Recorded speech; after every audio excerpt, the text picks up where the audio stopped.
cette vidéo, j'ai envie de discuter avec des révélations, des spoilers de la fin du livre Love and Other Worlds de Christina Loren qui ressemble à ça.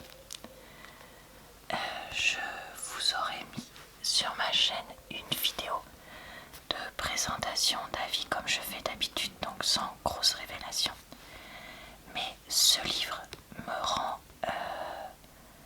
à la fois triste, joyeuse, mais en même temps énervée, déçue, mais en même temps estomaquée. Donc je sais pas, j'ai besoin d'en parler. Ce n'est pas un type de vidéo que je compte faire régulièrement, mais là ouais, il faut que je déverse un peu ce que j'ai sur le cœur. Comme j'ai dit, je vais révéler la fin du livre, donc il ne faut vraiment pas regarder cette vidéo si vous souhaitez lire le livre, si vous êtes en train de lire le livre, si un jour il y a un film qui est fait dessus, bref, voilà. Donc je vais vous laisser 10 secondes pour partir de cette vidéo si besoin. Oui, j'attends.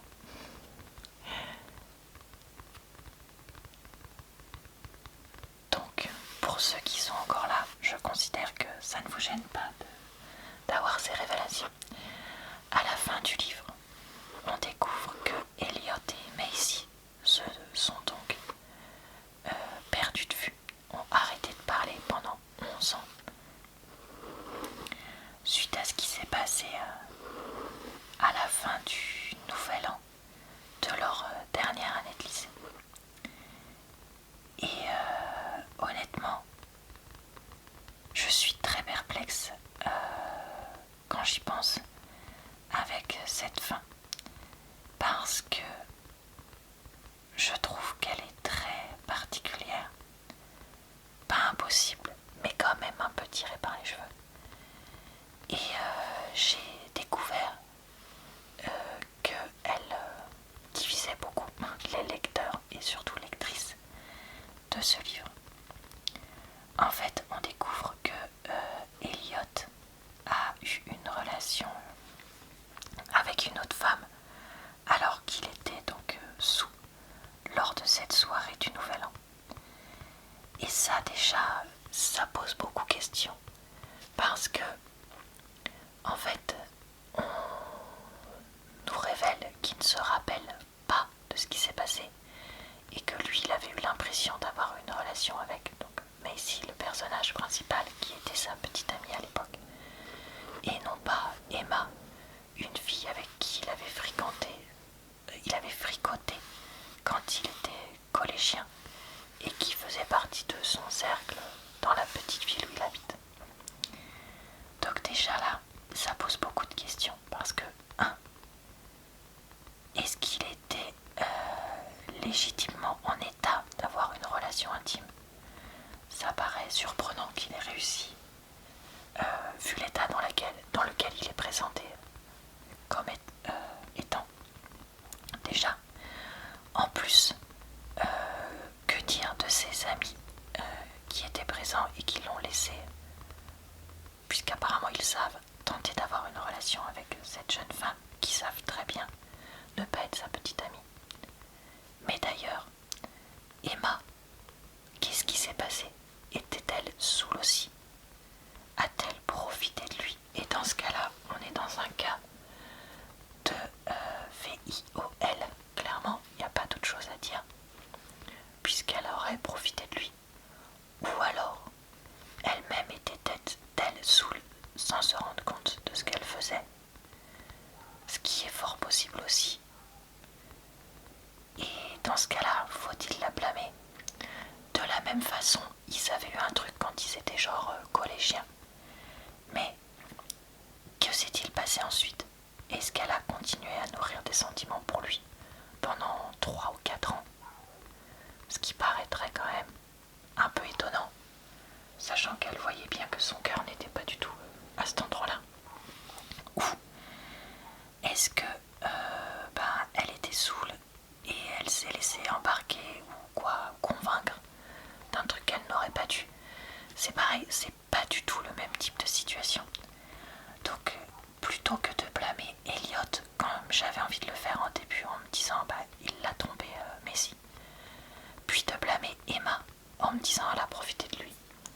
je pense que les personnes à blâmer dans l'histoire sont plus ses pseudo-amis qui ont laissé Elliot, tout comme Emma, boire plus que raison. Enfin, Elliot en tout cas, et peut-être Emma et d'autres, boire plus que raison.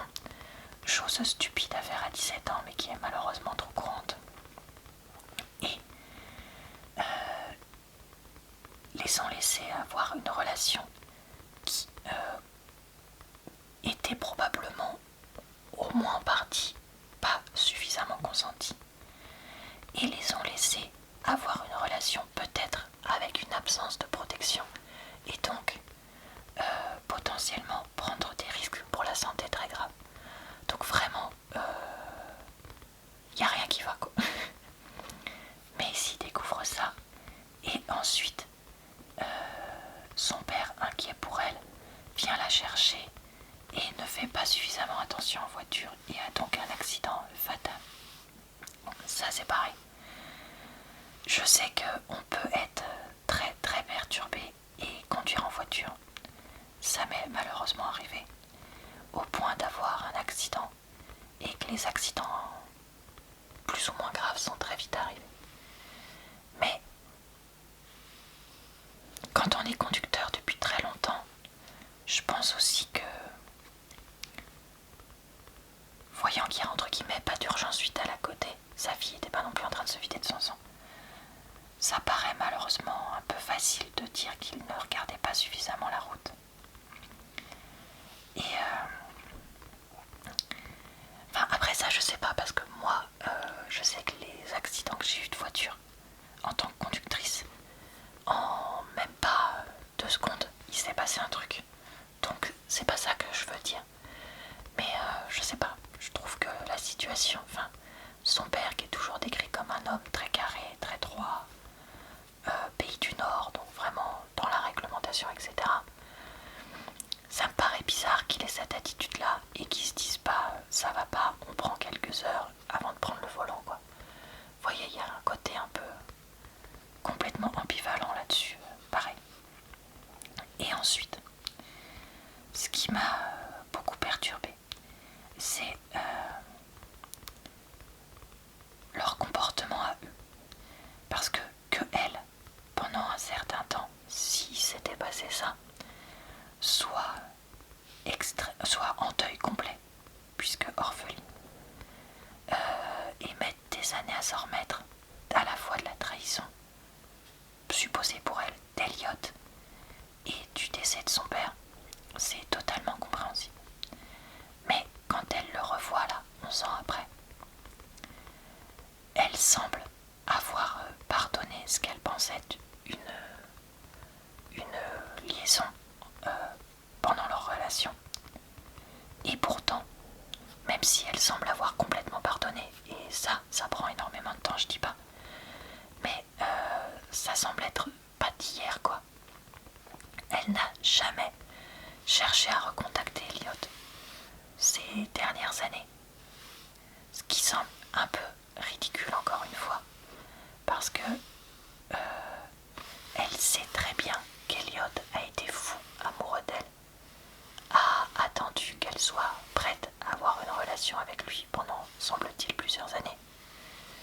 Donc elle devrait quand même au minimum, sachant qu'elle possède encore la maison de vacances que son père avait achetée, y retourner, voir si Elliot et sa famille sont dans le coin, parler un peu, on va dire,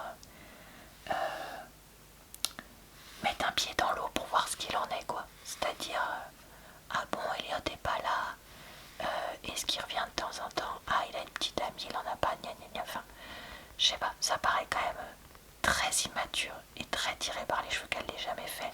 Alors oui, elle est soi-disant plongée dans ses études, gna gna gna, médecin à l'hôpital et tout ça. Mais quand on est médecin ou plongé dans ses études, il y a quand même au moins une fois pendant l'année où on peut avoir un jour de repos et faire ça.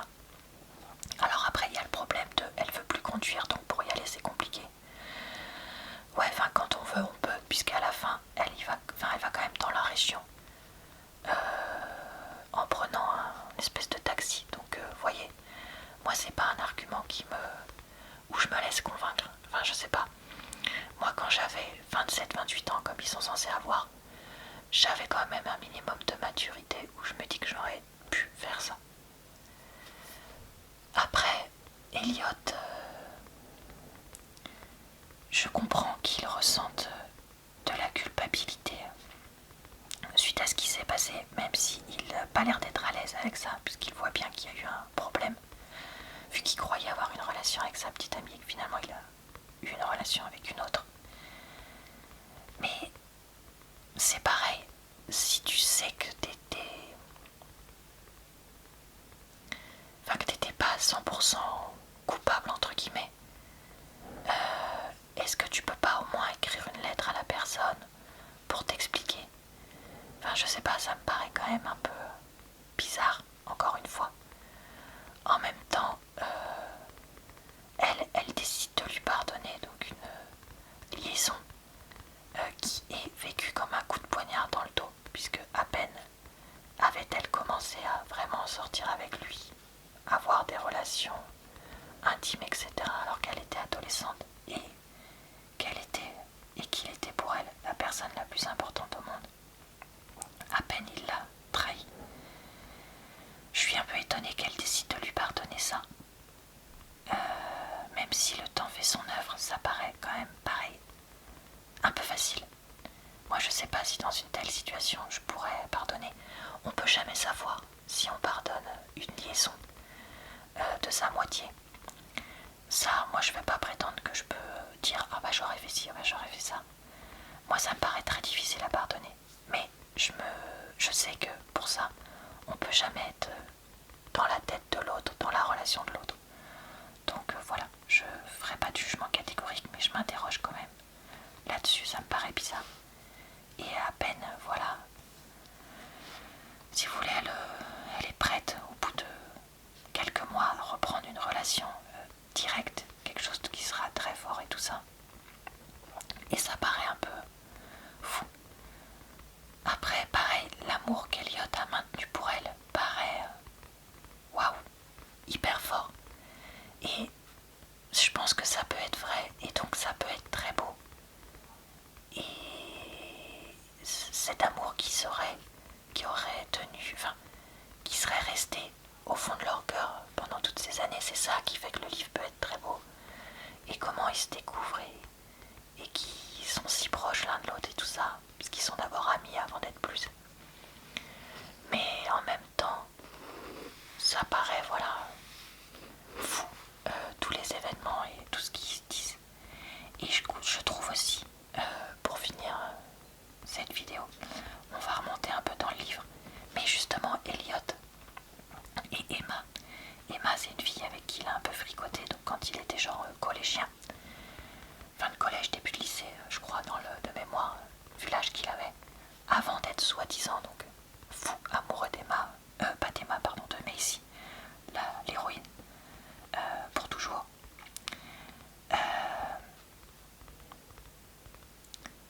Donc à l'époque, il fricote un peu avec d'autres jeunes femmes qu'il connaît, même s'il ressent quand même des sentiments pas vraiment qu'amicaux pour Macy à l'époque. Mais il dit tu n'es pas là la semaine, gna gna gna, puisque elle vient que le week-end et certaines vacances dans cette maison qui est celle à côté de celle de la famille d'Eliot. Ok, mais ça fait un peu double standard, non, quand même, ça, parce que elle, Macy, elle va se préserver entre guillemets pour Elliot, dans le sens où elle trouve pas d'autres hommes intéressants, pas d'autres garçons, pardon, intéressants, et elle va attendre des années d'être prête à tester plus au risque de perdre Elliot, justement, chose qui finira par se passer. Alors que lui, vu que c'est un homme, il peut tester un peu des embrassades et un peu plus avec d'autres jeunes filles. Mais c'est pas trop grave, entre guillemets, et tout ça. Enfin, il y a un côté après quand même de jalousie, mais voilà, c'est un peu... Je trouve que c'est un peu double standard. Mais d'un autre côté, le fait que quand il a donc cette relation-là à 17 ans avec Emma en étant sous, jamais ne sera évoquée la possibilité très forte que ce soit quelque chose de pas totalement consenti, puisque Elliot ne se rend pas compte qu'il n'a pas la bonne personne devant lui. Et là, il y a aussi un double standard, je trouve, comme si les hommes ne pouvaient pas être victimes de choses inappropriées et non consenties d'un point de vue intime. Alors que si ça avait été une femme, tout de suite, je pense qu'on aurait dit oui, ça va pas du tout et tout ça. Donc il y a un problème aussi, je pense, dans la façon dont tout ça est discuté dans ce livre. Du coup, au moment où je filme cette vidéo, j'ai pas encore enregistré mon avis, mais je ne sais pas quoi penser de ce livre. Parce que comme je vous dis, leur histoire de l'adolescence enfin toute leur adolescence, puis une fois qu'ils se retrouvent, est hyper touchante, avec un amour qui donne l'impression d'être d'une profondeur et d'une puissance énorme. Mais en même temps, il y a ces choix scénaristiques qui me posent vraiment question et qui, je trouve, auraient pu être un peu approfondis. Vu que le livre n'est pas si long, on aurait pu mettre 50 pages de plus et évoquer certains des éléments que j'ai dit et qui sont un peu trop faciles et qui ont un côté il faut toujours qu'il y en ait plus, il ne faut pas seulement qu'il la trompe entre guillemets, il faut aussi qu'il y ait une mort, enfin vous voyez, ça peut jamais être simple quoi. Et d'ailleurs Elliot aussi, je trouve, manque de maturité à 28 ans, parce que à peine il aperçoit Macy et voit qu'elle est vivante et voit qu'elle est en couple, pouf, il largue sa copine au cas où pour qu'elle puisse venir. Merci de la maturité. Enfin, je sais pas. Après, la façon dont c'est présenté, c'est il est tellement amoureux d'elle qu'il peut pas s'imaginer vivre sans elle. Bon, ok. Mais ça fait quand même un peu pression, quoi. Enfin, moi, j'aimerais pas être à la place de Macy pendant ce moment-là. Parce que ça a l'air d'être quand même impossible à vivre. Et je trouve que tout plaquer du jour au lendemain, je sais pas si d'un point de vue maturité ça paraît réaliste. En même temps, moi demain je sais qu'il y a certaines choses qui feraient que je serais capable de tout plaquer aussi, entre guillemets, dans ma vie. Mais il faudrait vraiment que ce soit des choses énormes. Et apercevoir 11 ans après quelqu'un qu'on a follement aimé, est-ce vraiment une chose suffisamment énorme? Je sais pas. Vous me direz si vous avez donc lu ce livre, ce que vous en avez pensé. N'hésitez pas en commentaire, je serais ravie d'en discuter. Il est possible que je refasse d'autres vidéos comme ça où je dis ce que j'ai sur le cœur sur un livre. Parce que voilà, des fois ça me trotte dans la tête. Et c'est dans ces moments-là où je suis quand même triste de ne pas avoir de personnes qui soient proches de moi, avec des lectures proches des miennes, de ne pas avoir de book club lecture ou autre, parce que honnêtement j'aimerais vraiment discuter de tout ça avec quelqu'un en vrai, surtout quelqu'un, on va dire, qui est au moins une petite trentaine d'années pour pouvoir avoir un recul comme moi sur la vie. Mais voilà, je suis très perplexe sur ce livre.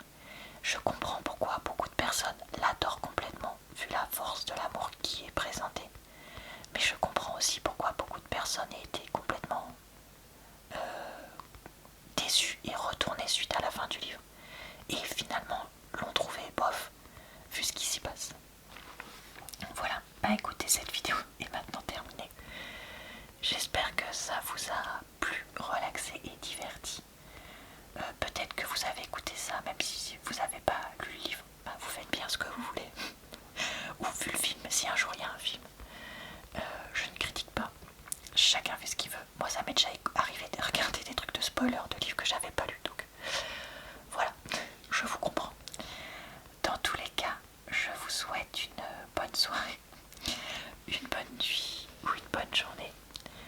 Et je vous dis à très bientôt dans une prochaine vidéo.